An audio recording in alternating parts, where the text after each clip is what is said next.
ഹരേ കൃഷ്ണ.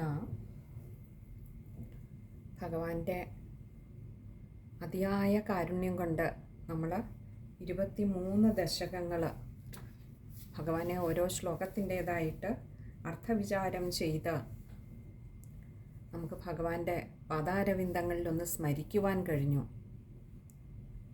ഇനി നമുക്കത് സമ്പൂർണ്ണ പാരായണം ചെയ്ത് സമർപ്പിക്കുവാനുള്ള ഒരു സമയമാണ്. ഈ ഒരു ദശകത്തിൽ നമ്മൾ ആദ്യം ദക്ഷൻ്റെ കഥയാണ് കണ്ടത്.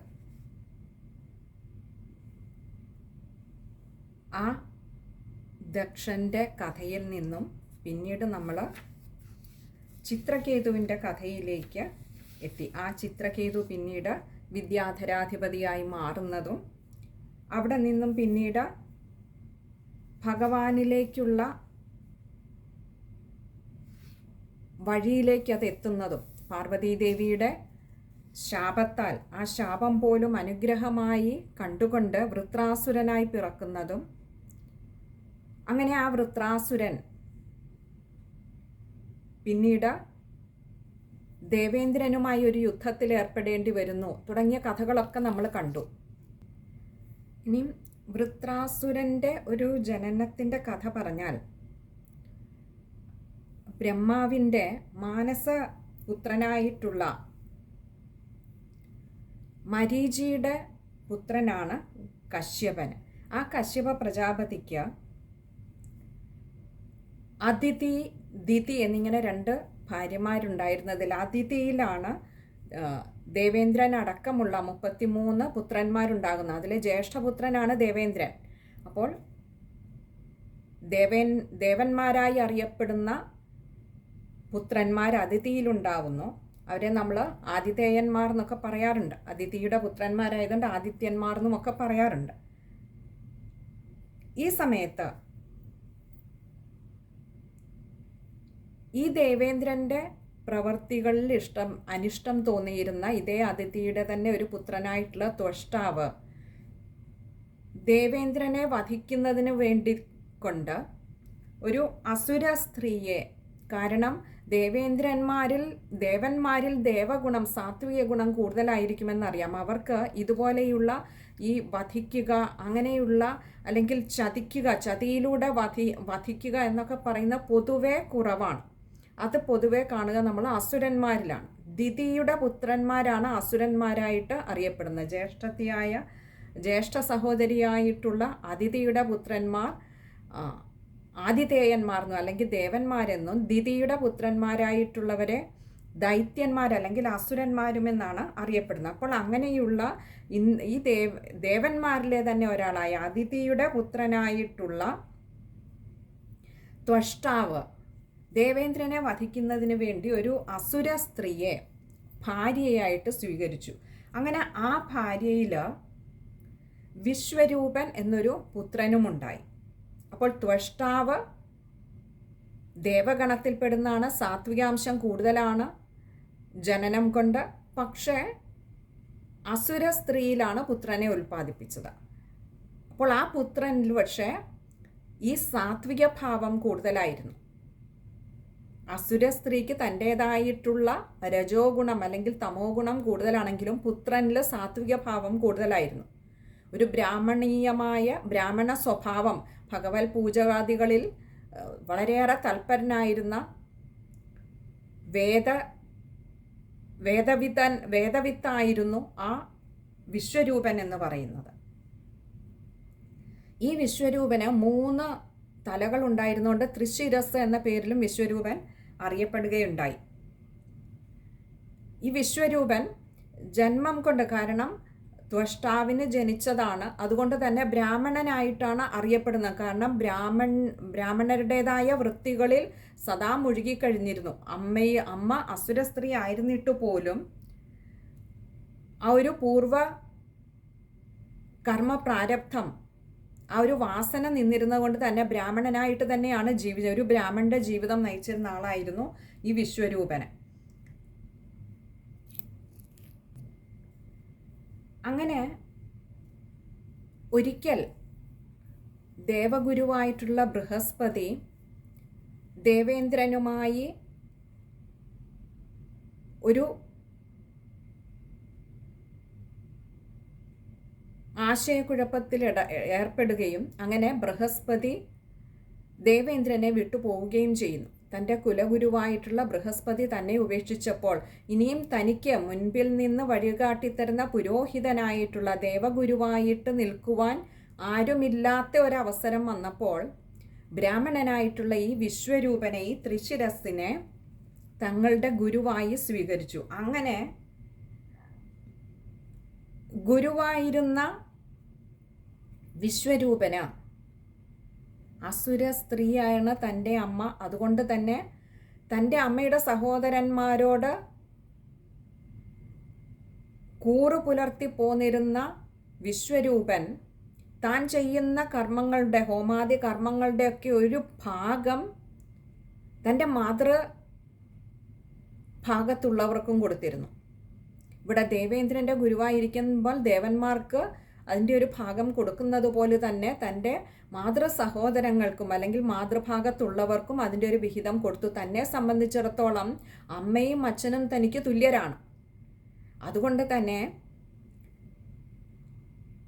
തൻ്റെ മാതൃഭാഗത്തുള്ള, അതായത് അസുരഗണത്തിൽ പെടുന്നവർക്കും അതിൻ്റെ ഒരു ഭാഗം കൊടുത്തു. ഇതറിഞ്ഞ ദേവേന്ദ്രൻ കുപിതനായിട്ട് വന്ന ത്രിശിരസിൻ്റെ 3 തലകളും അറുത്തും മുറിച്ചു.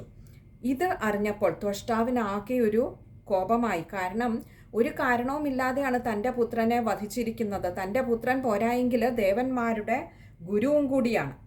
അങ്ങനെ ചതിച്ചു കൊല്ലുകയായിരുന്നുവല്ലോ, വിളിച്ചുകൊണ്ടുവന്ന് ഗുരുസ്ഥാനം കൊടുത്ത് ചതിച്ചു കൊല്ലുകയായിരുന്നു എന്നൊരു തോന്നൽ വന്നപ്പോൾ ത്വഷ്ടാവ് തനിക്ക് വശമായിട്ടുള്ള അഥർവണ മന്ത്രം ജപിച്ചുകൊണ്ട് ഹോമം തുടങ്ങി. അങ്ങനെ 8ാമത്തെ ദിവസം ആ ഒരു ഹോമകുണ്ടത്തിൽ നിന്നും അതിതേജസ്വിയായിട്ടുള്ള ഒരു പുരുഷൻ ജനിക്കുകയുണ്ടായി. അത് ഈ ചിത്രകേതുവിൻ്റെ പുനർജന്മമായ വൃത്രാസുരനായിരുന്നു. വിദ്യാധര ചക്രവർത്തിയുടെ പുനർജന്മമാണ് ആ യാഗാഗ്നിയിൽ നിന്നും പുറത്തു വന്ന അസുരരൂപിയായിട്ടുള്ള ആ പുത്രന് ത്വഷ്ടാവിട്ട പേരാണ് വൃത്രൻ എന്നുള്ളത്. ആ വൃത്രാസുരനെ ജനിപ്പിച്ചത്, അങ്ങനെ ഒരു സൃഷ്ടികർമ്മം അവിടെ ത്വഷ്ടാവ് നടത്തിയത് തന്നെ ഇന്ദ്രിയ നിഗ്രഹത്തിന് വേണ്ടിയിട്ടാണ്. അങ്ങനെ ആ യാഗാഗ്നിയിൽ നിന്നും പുറപ്പെട്ട വൃത്രാസുരൻ ഒരിക്കൽ ദേവേന്ദ്രനുമായി ഒരു യുദ്ധത്തിൽ ഏർപ്പെടേണ്ടി വരുന്നു.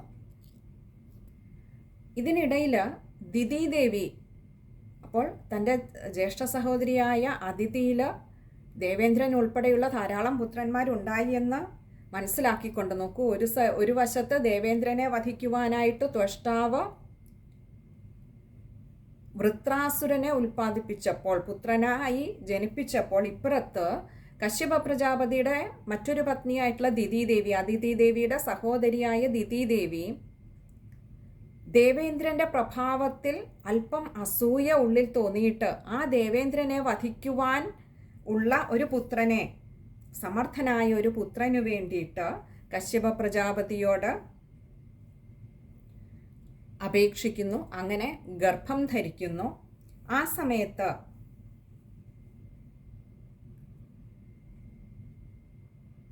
ദേവേന്ദ്രൻ ഇത് മനസ്സിലാക്കുകയും ദിതിദേവിയെ ശുശ്രൂഷിക്കുവാൻ വന്ന ആ ദേവി ഒരിക്കൽ ഉറങ്ങുന്ന സമയത്ത് ദേവിയുടെ ഉള്ളിൽ പ്രവേശിച്ചുകൊണ്ട്, സൂക്ഷ്മരൂപത്തിൽ ഉള്ളിൽ പ്രവേശിച്ചുകൊണ്ട് ഉള്ളിൽ വളർന്നിരുന്ന ആ ജീവനെ 7 കഷ്ണങ്ങളാക്കി ഛേദിക്കുകയും വീണ്ടും ഓരോന്നിനെയും 7 കഷ്ണങ്ങളാക്കി മുറിക്കുകയും ചെയ്തുവെന്നും, അങ്ങനെ അവ പുറത്തു വന്നപ്പോൾ 49 കഷ്ണങ്ങളായി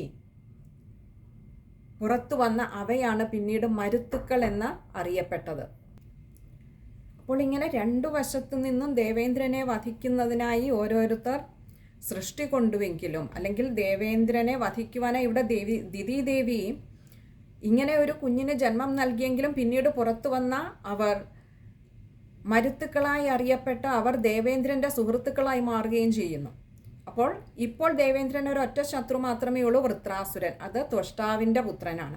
ആ വൃത്രാസുരൻ ഒരിക്കൽ അങ്ങനെ ദേവേന്ദ്രനുമായി യുദ്ധത്തിലേർപ്പെടുകയും ദേവേന്ദ്രനാൽ വധിക്കപ്പെടുമെന്നുറപ്പുള്ളപ്പോഴും അല്പം പോലും പതറാതെ നിന്നുകൊണ്ട്, ദേവേന്ദ്ര, അങ്ങയുടെ ഈ വജ്രായുധം എന്നിൽ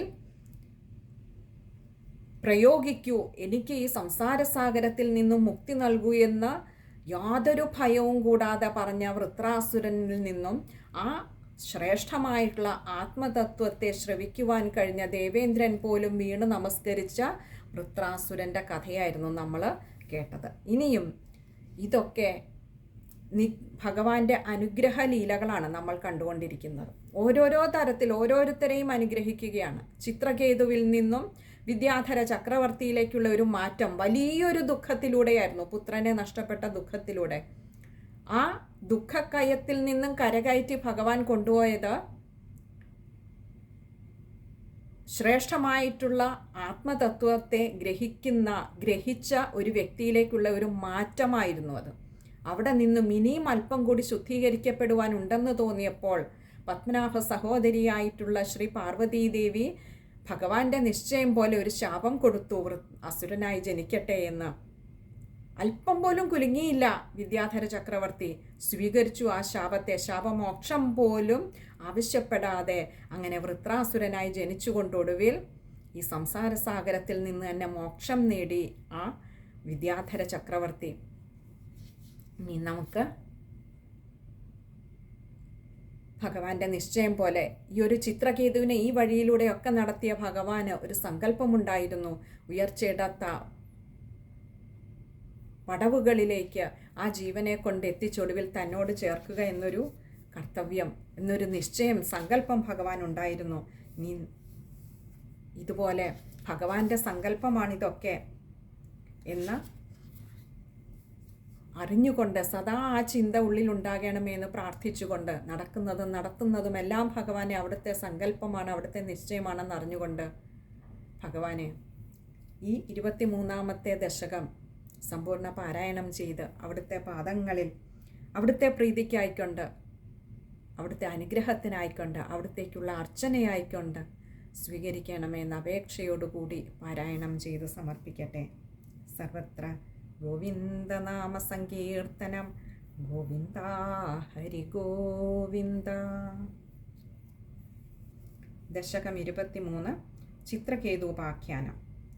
പ്രാചേതസസ്തു ഭഗവന്നപരോ ഹി ദക്ഷസ്ത്വൽസേവനം വ്യഥിത സർഗവിവൃദ്ധി കാമഃ ആവിർബഭൂവിധ തദാലസദഷ്ടബാഹുസ്തസ്മൈ വരം ദദിഥ താം ച വധൂമസിഗ്നീം. തസ്യാത്മജാസ്ത്വയുധമീശ പുനഃ സഹസ്രം ശ്രീനാരദസ്യ വചസാ തവ മാർഗമാപോ. നൈകത്ര വാസമൃഷയേ സമുമോച ശാപം ഭക്തോത്തമസ്തൃഷിരനുഗ്രഹമേവ മേനേ. ഷഷ്ട്യാ തതോ ദുഹിതൃഭിഃ സൃജതഃ കുലൗഖാൻ ദൗഹിത്രസൂനുരഥ തസ്യ സ വിശ്വരൂപഃ. ത്വൽസ്തോത്രവർമ്മിതമജാവയദിന്ദ്രമാജൗ ദേവത്വദീയമഹിമാ ഖലു സർവജൈത്രഃ. പ്രാക്ശൂരസേന വിഷയേ കില ചിത്രകേതുഃ പുത്രാഗ്രഹീ നൃപതിരംഗിരസഃ പ്രഭാവാൽ. ലബ്ധ്വൈകപുത്രമഥ ചിത്തത്ര ഹതേ സപത്നീം സംഘൈരമുഹ്യദവശസ്തവ മായയാസൗ. തം നാരദസ്തു സമമംഗിരസാദയാലോ സംപ്രാപ്യ താവതുപദർശ്യ സുതസ്യ ജീവം. കസ്യാസ്മി പുത്ര ഇതി തസ്യ ഗിരാവിമോഹം ത്യക്ത്വാ ത്വദർച്ചന വിധൗ നൃപതിം ന്യയുങ്ക്ത. സ്തോത്രം ച മന്ത്രമപി നാരദദോഥ ലബ്ധ്വാ തോഷായ ശേഷവപുഷോ നനു തേ തപസ്യൻ. വിദ്യാധരാധിപതിതാം സഹി സപ്തരാത്രേ ലബ്ധ്വാപ്യകുണ്ഠമതിരന്വഭജദ്ഭവന്തം. തസ്മൈ മൃണാളധവളേന സഹസ്രശീർഷ്ണോ രൂപേണ ബദ്ധനുതി സിദ്ധഗണാവൃതേന. പ്രാദുർഭവന്നചിരതോനുദിഭിഃ പ്രസന്നോ ദത്വാത്മതത്വമനുഗൃഹ്യ തിരോദധാഥ. സർവത്ര ഗോവിന്ദനാമ സങ്കീർത്തനം. ഗോവിന്ദ ഹരി ഗോവിന്ദ. ത്വൽഭക്തമൗലിരഥസോऽപി ച ലക്ഷലക്ഷം വർഷാണി ഹർഷുലമനാ ഭുവനേഷു കാമം സംഗാപയൻ ഗുണഗണം തവ സുന്ദരീഭിഃ സംഗാതിരേക രഹിതോ ലളിതം ചചാര. അത്യന്തസംഗവിലയായ ഭവത്പ്രണുന്നോ നൂനം സരൗപ്യഗിരിമാപ്യമഹൽ സമാജേ നിശങ്കമംഗകൃതവല്ലഭമംഗജാരിം തം ശങ്കരം പരിഹസന്നുമയാഭിഷേപേ. നിസ്സംഭ്രമസ്ത്വയമയാചിതശാപമോക്ഷോ വൃത്രാസുരത്വമുപഗമ്യ സുരേന്ദ്രയോധി. ഭക്ത്യാത്മതത്വകഥനൈः സമരേ വിചിത്രം ശത്രോരപി ഭ്രമമപാസ്യ ഗതഃ പദം തേ. ത്വൽസേവനേന ദിതിരിന്ദ്രവധോദ്യതാപി താൻ പ്രത്യുതേന്ദ്രസുഹൃദോ മരുതോഭിലേഭേ. ദുഷ്ടാശയേപി ശുഭദൈവ ഭവന്നിഷേവാ തത്താദൃശസ്തമവ മാം പവനാലയേശ. സർവത്ര ഗോവിന്ദനാമ സങ്കീർത്തനം. ഗോവിന്ദ ഹരി ഗോവിന്ദ. ഇനി അടുത്തത് 24ാമത്തെ ദശകമാണ്. ഭഗവാന്റെ ഒരു നിഗ്രഹലീലയാണ് ഇനി അങ്ങോട്ട് നമ്മൾ കാണുന്നത്. നമുക്ക് ആദ്യത്തെ ശ്ലോകം വായിച്ച് പതിവ് പോലെ ഭഗവാന്റെ പാദാരവിന്ദങ്ങൾ സമർപ്പിക്കാം. ദശകം 24 പ്രഹ്ലാദചരിതം. ഹിരണ്യാക്ഷേ പൗത്രീ പ്രവരവപുഷാ ദേവ ഭവതാ ഹതേ ശോകക്രോധഗ്ലപിതധൃതിരേതസ്യ സഹജഃ. ഹിരണ്യപ്രാരംഭഃ കശിപുരമരാരാദിസദസി പ്രതിജ്ഞാമാതേനേ തവ കില വധാർത്ഥം മധുരിപോ. സർവത്ര ഗോവിന്ദനാമ സങ്കീർത്തനം. ഗോവിന്ദ ഹരി ഗോവിന്ദ.